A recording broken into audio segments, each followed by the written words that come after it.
Rape তো রেপই, rape তো দুইটা অসৎ পুরুষ আর নারী যখন একত্রিত হয় বিবাহ বহির্ভূত পন্থায়, সেটার নাম রেপ হবে। বিবাহিত জীবনে রেপের প্রশ্ন আসলো কেন?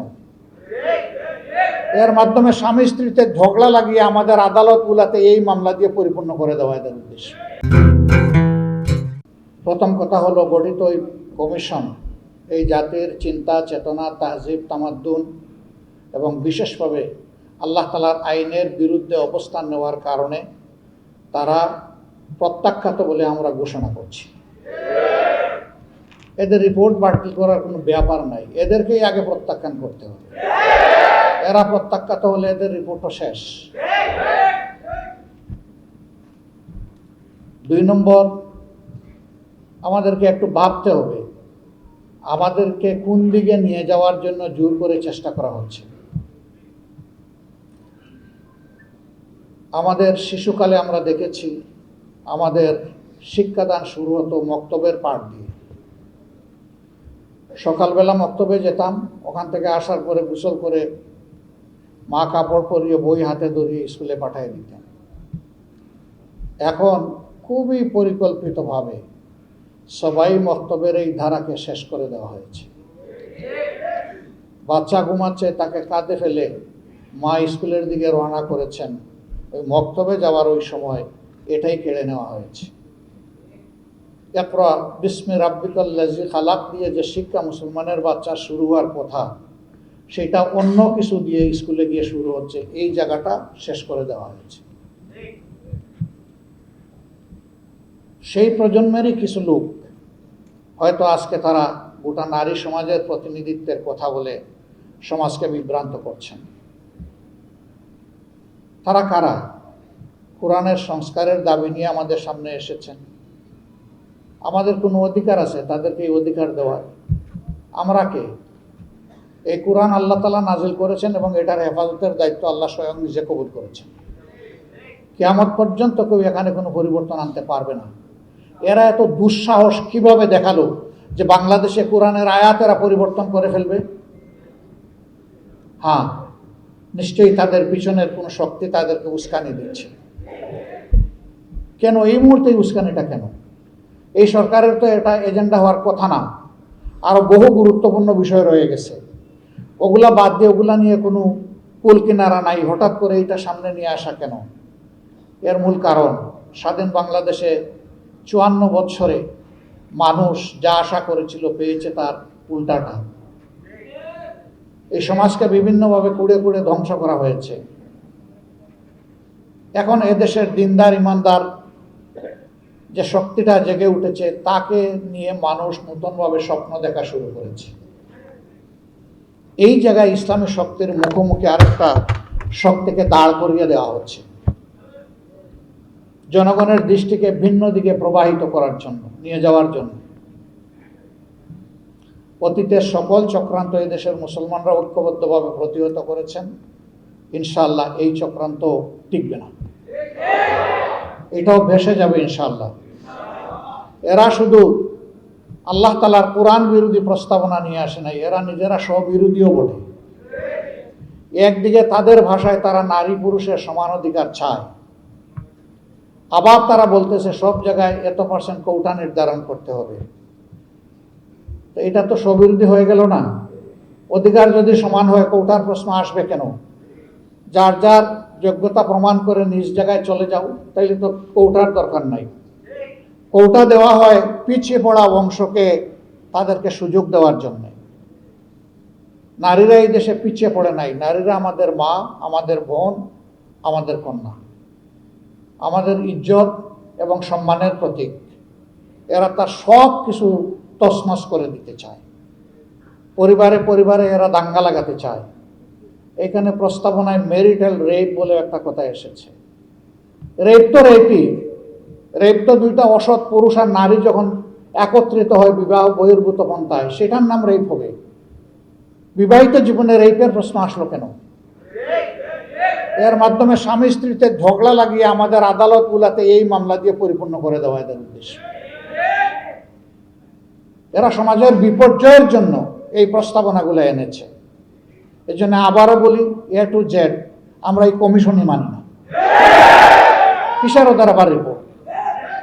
কমিশন থাকলে রিপোর্ট হবে। যদি এই সংক্রান্ত নারীদের অধিকারের কোনো জায়গায় যদি ক্ষুণ্ণ হয়ে থাকে, সেটাকে যদি আবার সামনে আনতে হয়, তাহলে অবশ্যই এ দেশের বেশিরভাগ মানুষের ঈমান, আকীদা, তাহজিব, তামাদ্দুনের উপরে যারা বিশ্বাস রাখেন তাদেরকে বাদ দিয়ে নয়, তাদেরকে প্রাধান্য দিয়েই কমিশন গঠন করতে হবে। এই কমিশনে দুঃখজনকভাবে সেই রকম একজন নারীকেও রাখা হয়নি। এখানেই তো এটা পক্ষপাত দুষ্ট। আমরা এটা মানব না, আমাদের সাফ কথা, এটা মানব না আমরা। এর জন্য কোনো আন্দোলনে আমরা যেতে চাই না, কিন্তু যদি আমাদেরকে বাধ্য করা হয় অবশ্যই আমরা আন্দোলনে যাব। সম্মানিত ভাইয়েরা, যেহেতু নামাজের সময় হয়ে গেছে, আরো গুরুত্বপূর্ণ ব্যক্তিরা রয়েছেন, তারা কথা বলবেন। এই জন্য আমি আমার দলের পক্ষ থেকে আজকের এই আয়োজনের প্রতি পূর্ণ সংহতি প্রকাশ করার জন্য এখানে এসেছি। ইনশাআল্লাহ আমরা হাতে হাত ধরে দিন এবং সমাজের সকল কল্যাণকর কাজ একসাথে করবো ইনশাআল্লাহ। এবং আমরা বার্তা দেব যে আমাদেরকে ভাগ ভাগ, টুকরা টুকরা করে তোমরা আমাদের মাথায় আর কাঁঠাল ভেঙে খেতে পারবে না। আল্লাহ তাআলা আমাদেরকে তৌফিক দান করুন।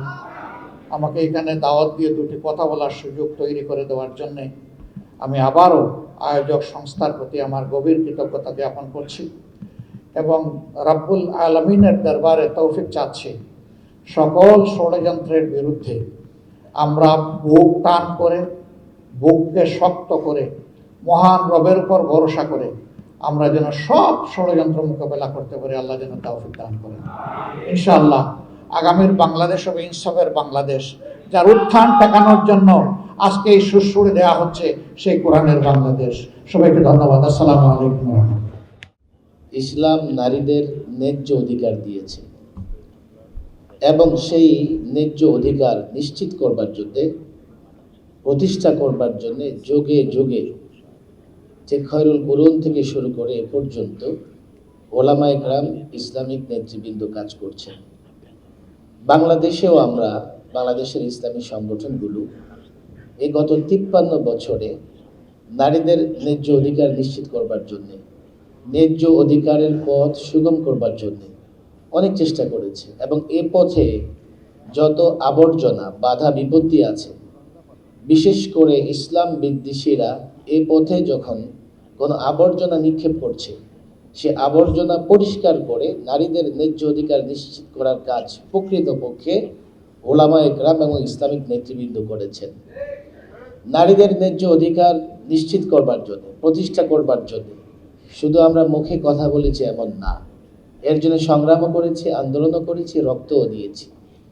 আজকে যে আবর্জনা আমরা 53 বৎসরে দূর করেছি, ধাপে ধাপে রক্ত দিয়ে, সংগ্রাম করে, আন্দোলন করে, আজকে হঠাৎ করে সমস্ত আবর্জনা এনে আবার নারী অধিকার নিশ্চিত করার পথে ফেলে দেওয়া হয়েছে। বড় আশ্চর্য হই, 53 বৎসরে আমরা যত আবর্জনা দূর করেছি নারীদের অধিকার নিশ্চিত করবার জন্য, সব আবর্জনা আবার এক দফায় এই যে নারী বিষয়ক সংস্কার কমিশন প্রতিবেদনের মাধ্যমে আমাদের উপর চাপিয়ে দিয়েছে। আজকের মঞ্চ থেকে এই ইসলামিক নেতৃবৃন্দ যদি ঘোষণা দিয়ে দেন, আমি মনে করি কাল থেকে এমনিতেই এই নারী বিষয়ক সংস্কার কমিশনের প্রতিবেদন প্রত্যাখ্যাত হয়ে যাবে ইনশাআল্লাহ।